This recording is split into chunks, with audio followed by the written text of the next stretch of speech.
Je vais aller choisir aussi des végétaux de plus en plus qui sont comestibles. Mauvaise herbe, je pense. Non, c'est juste une branche. De l'hydrangée? Ouais. On a fait 3 parcs, des stations de pompage aussi qu'on vient embellir. Bonjour et bienvenue à Entre la poire et le fromage, nos capsules vidéo pour la semaine des municipalités. Le nom découle en fait d'une vieille expression médiévale qui désigne le moment dans un repas entre les deux derniers services du dessert. La poire et le fromage, c'est aussi le moment qui est comme où les gens sont le plus à l'aise et le plus opportun pour avoir une belle conversation. Et donc, on est assis, installés confortablement sur nos sacs poires. Je suis avec Fanny Deschênes, horticultrice à la ville de Mirabel. Comment vas-tu? Ça va très bien, toi? Très bien également. Merci d'être des nôtres. Je vais rentrer tout de suite dans le vif du sujet. Le nombre de plantes qu'on plante chaque année pour nos arrangements horticoles, à combien est-ce que tu estimerais ce chiffre-là? Bien, en fait, ça varie quand même en tout et partout. Là, je dirais que c'est 3500 plantes uniquement pour la mosaïque. Fait qu'on parle de petites plantules. Ouais. Fait que c'est un nombre qui est quand même assez gros. Massif. On distribue annuellement là, par le comité d'embellissement environ 9000 plantes aux citoyens gratuitement chaque année. Puis, nous, de ce nombre-là, là, au niveau des végétaux annuels, on plante autour de 8000 végétaux annuels. Puis, je vous dirais, là, ça varie d'une année à l'autre pour les annuels. On fait beaucoup... non, excusez, pas pour les annuels, c'est pas ça. Pas en tout, je me suis trompée, c'est vivaces. Donc, pour les vivaces, c'est autour de 200, là, je dirais, là, tout dépendamment des projets là, qu'on a dans une saison là, de nouvelles plates-bandes. Puis, lorsque vous conceptualisez un arrangement comme celui-ci ou la mosaïculture, c'est quoi la chose la plus importante que vous prenez en considération? C'est-tu la taille des plantes? C'est-tu leur couleur? C'est-tu l'entretien qui est nécessité? Bien, pour nous, en fait, quand on parle d'un aménagement comme ici, à l'amphithéâtre Jean Bouchard, là, on parle d'un aménagement qui relève des plans que le service du génie font faire à l'externe. Donc, nous, par la suite, on prend uniquement l'entretien en main. Parfois, là, ça va, l'entretien, ça va assez loin, là, pas juste le désherbage, beaucoup de division, de réaménagement, parfois là, des végétaux qui sont plus ou moins adaptés, considérant l'application de sel. Adaptés aux intempéries? Exactement. Bien, aux intempéries, on ne sait jamais avec les vents dominants. Des fois, il y a des végétaux on voit qu'ils réagissent moins bien, il y a de la mortalité. Fait que nous, on va faire le remplacement des végétaux. Quand on fait des nouvelles plates-bandes. Puis ça, vous ne pouvez pas prévoir ça avant d'installer les plantes? Oui, on prévoit toujours. Admettons, ici, il n'y a pas tant de sel. Par contre, en abord de rue, on y va adapter avec des végétaux qui sont propres au milieu salin un peu plus. Par contre, des fois, ça ne réagit pas comme on veut. Il y a plein de facteurs qui peuvent venir jouer en ligne de compte avec ça, là, le sol, le vent. J'aimerais parler du sol parce qu'on a un énorme territoire et dépendamment des régions, dépendamment des secteurs, le type de sol peut être différent. Il peut en avoir un plus humide, il peut en avoir un plus sablonneux. Est-ce que ça aussi, ça rentre en considération lorsque vient le temps de faire de l'horticulture puis de planter? Absolument, c'est vraiment un enjeu qui est majeur. Ouais. Ça va aller aussi pour la rétention de l'eau. C'est surtout nos plates-bandes annuelles qui sont touchées par ça, puis les bacs à fleurs. Fait que nous, on amende nos sols avec du compost à chaque année. Puis on a rajouté cette année là, dans nos bacs pour améliorer la rétention, donc avoir besoin moins d'arrosage, de la mousse de sphinx puis de la perlite dans nos bacs. Ça fonctionne super bien à date. Puis pour tout ce qui est aménagement de vivaces, ça, on va rajouter du sol nous-mêmes. Fait que compost plus ce terreau de plantation. Donc, on se trouve à avoir quand même un sol qui est intéressant au niveau des nutriments déjà présents dans le sol. Cependant, là, faut amender quand même régulièrement parce que ça devient rapidement du sable. Fait que là, ça se draine rapidement. J'aimerais parler un petit peu de ce qu'on fait en horticulture à Mirabel pour être éco-responsable parce qu'on sait que tout le monde veut la belle pelouse verte conventionnelle, mais ça demande beaucoup d'eau, beaucoup d'entretien. C'est pas très environnemental. Comment est-ce que les Mirabellois peuvent s'inspirer de ce que vous faites pour trouver des trucs et astuces pour peut-être faire quelque chose qui est différent que de la pelouse conventionnelle et qui est meilleur pour l'environnement? Bien, la première action à prendre, moi, je pense, c'est d'y aller avec des végétaux qui sont un peu plus durables, donc des végétaux qui sont adaptés. Nous, qu'est-ce qu'on a fait dans, mettons, secteur Saint-Hermas et Saint-Benoît? On a réduit la plantation d'annuels. On est allé en vivaces, donc des vivaces, ça reste à chaque année.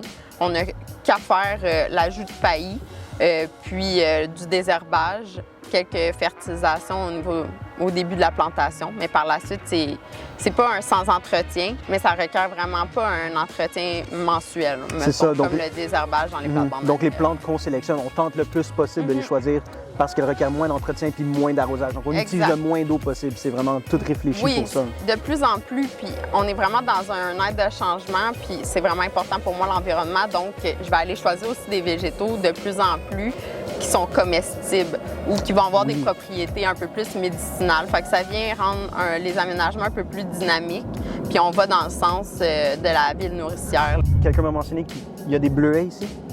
Ou il y aura des bleuets ici? C'est des aronniers, mais oui. Je ne sais pas ce que c'est un aronnier. Qu'est-ce que c'est que cela? Juste ça derrière. Est-ce que c'est comestible? Plus ou moins, plus pour les insectes, mais oui, on peut. Donc, si on n'a pas de plantes comestibles ici, à quel endroit dans la ville est-ce qu'on en a pour l'instant? Là, présentement, on a certains de nos aménagements qu'on a du chou décoratif, le kale, en fait, là, c'est comestible plus ou moins, je dirais. Dans le fond, le type de cultivar qu'on a choisi, il n'est pas nécessairement agréable pour manger. Mais tranquillement, pas vite, là, on va adapter beaucoup. On a des pommetiers, des mûriers, des arbres plus, des arbustes. C'est pas bientôt qu'on va pouvoir venir luncher ici? Pas pour l'instant? Pas pour l'instant, mais c'est vraiment dans nos projets. Comme de cette année, c'est vraiment un mouvement que les citoyens veulent qu'on prenne en tant que ville, puis qu'aussi le désir des élus va dans ce sens-là. Donc, on emboîte le pas. C'est ça, c'est vraiment, on recherche le plus possible allant de l'avant, d'aménager des arrangements qui affectent le moins possible ce qu'il y a autour Exactement, d'y aller plus en harmonie, puis rendre ça à une plus belle biodiversité pour permettre à peu importe l'utilisateur, que ça fasse son bonheur, que ce soit pour les oiseaux, les insectes, puis aussi pour nous, que ça soit agréable pour les citoyens. Donc, quand on choisit, on a quasiment 500 km de route à Mirabel, donc quand on choisit les tronçons qui vont être embellis par ce que vous faites, est-ce que c'est aussi simple que de se poser la question, quel tronçon de route avec un arrangement horticole va le moins possible affecter la faune et la flore et ce qu'il y a autour? Ou est-ce qu'on met rien dans un angle parce que, comme vous l'avez dit, le sel se ramasse là, puis tout ce qui est là, j'imagine, meurt? Comment on choisit les endroits? La majorité de nos nouveaux aménagements sont surtout en lien avec l'implantation de nouvelles infrastructures. Donc, c'est vraiment avec le service du génie, comme ici, là, on a un bel aménagement. Par la suite, quand on fait l'ajout, ça va être vraiment en abord de rue beaucoup, les nouvelles portions de rue. Sinon, on est beaucoup dans les parcs aussi. Fait que ça commence tranquillement pas vite à chaque année. L'an dernier, on a fait 3 parcs, des stations de pompage aussi qu'on vient embellir parce qu'il n'y a absolument rien comme végétaux. Fait que c'est juste de rendre ça justement avec une plus grande biodiversité, rajouter des fleurs pour les insectes pollinisateurs. Il y a aussi cette année une nouveauté là, pour avoir des terre-pleins avec des prés fleuris. Fait qu'on évite l'entretien en tonte de gazon. C'est plus beau à l'œil aussi. Puis, c'est assez complexe à implanter. Par contre, là, dans les prochaines années, il va y avoir beaucoup de nouveaux terre-pleins en pré-fleuris. Je n'ai pas le pouce vert, mais vous avez très, très gentiment offert de me montrer comment transplanter l'un des plants qui est derrière nous. Fait que vous allez me montrer ça là. Super, oui. Donc, on s'apprête à planter une des hydrangées que vous allez utiliser pour la place publique Jean Bouchard, nouvellement aménagée. Quelque chose de cette taille-ci, ça prend combien d'entretien dans une année à peu près? Bien, nous, on a eu un gros réaménagement là, à faire dans la majorité des plates-bandes ici. Donc, ça nous a pris 3 semaines en début de saison de tout réaménager, les plates-bandes, les diviser un peu. On avait eu beaucoup de mortalité, donc on a replanté des nouveaux végétaux. Puis par la suite, on a mis du paillis. Fait que ça nous a pris 3 semaines en début de saison. Mais là, vu qu'on gère très bien, je dirais là, qu'un désherbage d'environ maximum une demi-journée par semaine, c'est suffisant pour tout. Quand même, c'est une grosse superficie de plate-bande. C'est assez léger quand on met une bonne quantité de paillis, à peu près 3 pouces. C'est 3 pouces de paillis? Oui. Puis ça, c'est suffisant pour faire en sorte qu'il y ait juste... Là, j'en vois 2, 3. Oui, il y a quelques mauvaises herbes, mais avec ça, 3 pouces de paillis, nous, on ne s'inquiète pas, on peut passer une demi-journée par semaine à faire quelques petites retouches par-ci, par-là, puis garder un aménagement là, en bon état. Parfait. Est-ce que j'ai fait ça comme faut? Oui, parfait. Menteuse! C'est parfait, on fait la même chose. All right, let's go. Là, on s'assure qu'il est vraiment droit. c'est parfait. Puis on va remblayer un peu de terre. Remblayer. Puis on compacte. J'ai trouvé une mauvaise herbe, je pense. Non, c'est juste une branche. De l'hydranger? Ouais. Pas grave, c'est moi qui l'ai compacté. Fait qu'on remblaye, puis après, là, on va mettre du paillis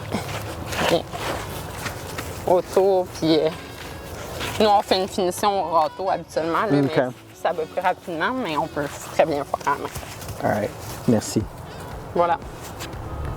Un horticulteur comme vous, est-ce que ça se considère être plus un artiste ou un jardinier? C'est quelle fonction à quelle fonction de l'emploi est-ce que vous identifiez le plus? C'est-tu l'artisanat de la chose ou c'est la jardinerie de la chose?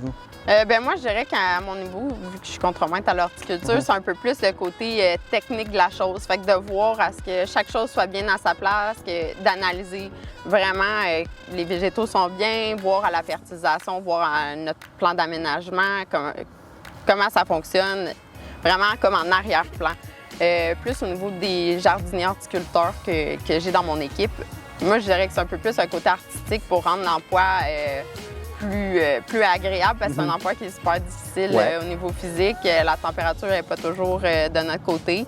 Donc, je pense qu'ils vont se motiver avec le côté artistique. Puis moi, je laisse vraiment quand même une belle ligne directrice pour mes horticulteurs. Là. Ils ont quand même beaucoup de choix. Là. Ils peuvent y aller. Puis je leur laisse leur créativité mener leur aménagement. Là.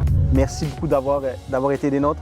Donc, j'invite les gens à participer au concours pour la Semaine des municipalités. On va avoir une petite question dans notre publication Facebook qui accompagne cette capsule. Et si vous participez, vous courez la chance de gagner l'un de ces sacs poires. Donc, on vous remercie d'avoir été à l'écoute. On vous remercie d'avoir été parmi nous. À la prochaine capsule.